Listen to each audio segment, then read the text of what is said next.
जनक जी बोले तू जा रही है, आ तो जाएगी।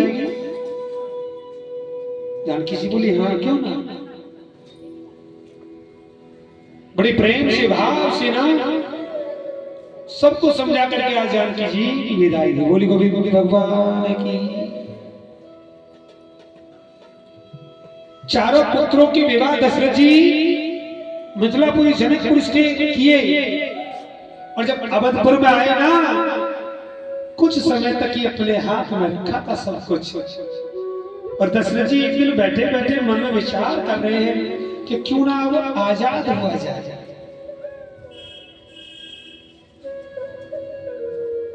इतनी बात जब मन में सोच रहे थे ना, अगला दिन निकला, और अगला दिन निकलते ही समय दशरथ जी ने घोषणा कर दी कि राम राजा बनाया जाएगा।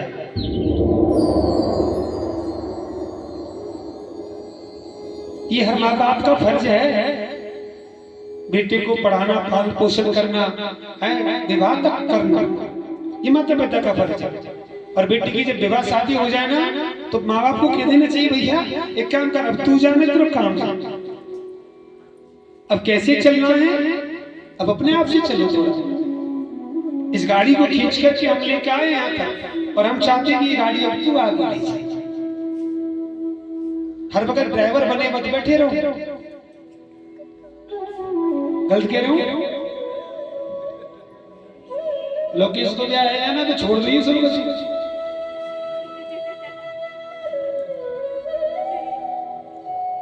भैया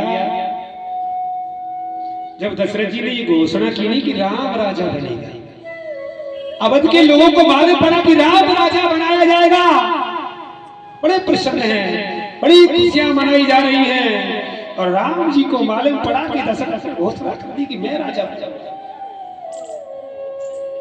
सबके चेहरे पर उदासी है, बड़े प्रसन्न हैं, लेकिन राम जी खुश नहीं। राम जी उदास बैठे हैं। राम जी सोच रहे कि मुझे राजा बनना ही नहीं है, जिस कार्य के लिए मैं आया हूं हो नहीं पाएगा। अवध के लोग अवध को सजाने लगे कि राम राजा बनेगा। सबसे ज्यादा अद्भुत प्रेम रामचरितमानस में कौन ने किया? राम जी को मालूम? सबसे ज्यादा प्रेम कौन करती थी? राम को। कैकेयी। और जब कैकेयी प्रेम करती थी राम को तो फिर बन जाने के लिए कष्ट में क्यों राम को डाला? जिससे प्रेम किया जाता है उसको कष्ट में थोड़ी जाना जाता है। सोचो जरा, जिससे प्रेम किया जाए ना, अगर वो प्रेमी तुमको चाहे कितना भी तड़पा, तुमको मारने भी लगे ना, लेकिन आपका हृदय उसको फिर भी प्रणाम ही करेगा। यह है प्रेम की भाषा। कैकेयी जब प्रेम करती थी राम को तो बन जाने के लिए क्यों कहा? ध्यान से सुनना। राम जी छोटे थे ना, कैकेयी के महलों में रहा करते थे सबसे ज्यादा। एक दिन कैकेयी को देखा तो राम जी ने कह ही दिया, अरे माँ तू कितना प्रेम करे वो। कैकेयी ने राम के मुख से जब ये सुना ना कि कितना प्रेम करे है, रोने बैठ गई कैकेयी। कैकेयी सोच रही कि मेरे प्रेम पर शक करता है। राम जी आ गए पास में, रोका क्यों रही है? अरे नहीं तो पूछिए कि तू कितना प्रेम करे है। कैकेयी बोली राम अगर तू मेरे प्राण भी मांगेगा ना वो भी मैं तुझे नौछावर कर दूं। तू मांग, तुझे चाहिए क्या? राम जी बोले दे देगी मैया। बोले मांग तो सही। बोले अगर देना है ना, अभी तो नहीं इच्छा कर रही है, लेकिन मेरी इच्छा है कहीं बनना भ्रमण करने की। और तू एक काम करना, मुझे मालूम है कि तुम भेजोगे नहीं, मुझसे अभी वाला करके मैं जब बड़ा हो जाऊंगा तू बन भेज देगी।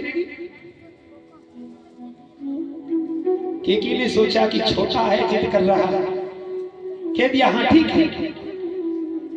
लेकिन मैया अद्भुत बात तो ये थी कि आज कैकेयी भी राज्य को सजाने में लगी हुई है। राम जी छोटे थे और हमने कहा कि मुझे बन जाना है मैया, जब मैं बड़ा हो जाऊं भेज देगी। बोले हाँ ठीक है। राम कहते हैं कि कैसे माँ, अगर तूने मुझे वन भेज दिया तो एक वरदान मैं तुझे देता हूं। ये बोली कौन सा? बोले अगर तूने मुझे वन भेजा ना तो एक वरदान मैं तुझे देता हूं कि आज के बाद कोई भी पिता अपनी पुत्री का नाम कैकेयी नहीं रखेगा।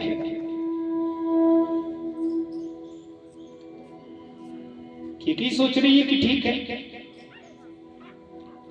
आज राम जी बैठे बैठे सोच रहे हैं कि जो कैकेयी ने कहा था सब कुछ भूल गई और बड़े बड़े से राज्य को सजाया, बड़े भाव से। मैया राम जी खड़े हो गए, नहीं खड़े। राम जी के आगे से मंथरा निकली और मंथरा को जब देखा राम ने तो मंथरा की बुद्धि को विकृत कर दिया। और जब मंथरा की बुद्धि विकृत हुई तो कैकेयी के पास में जाकर के मंथरा बैठ गई और कहती है, सो पागल है ये तू? कैकेयी बोली क्यों? अरे तुझ माले में मेरा बेटा राजा है और बनने वाला है। मंत्रा बोली, देवी कौशल्या है बड़ी चालाक है, तेरी बेटी उपस्थित नहीं है ना, अपने बेटे को राजा बनाना चाहती है। कैकेयी बोली तो फिर मैं क्या करूं? मैं कुछ कर भी तो नहीं सकती। मंत्रा कहती है, एक बात बता, मैंने सुना है कि दशरथ जी के प्राणों की रक्षा जब तूने की थी तो दशरथ जी ने तुझसे कहा था कि मांगो क्या चाहिए। आज कैकेयी को वो बात ध्यान आ गई। मंत्रा कहती है कि तेरे दो वरदान है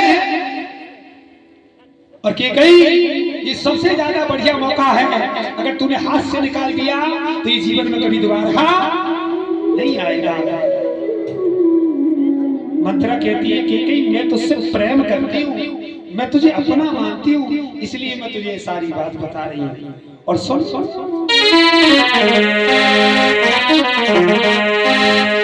मौका मुश्किल से मिलता है रानी,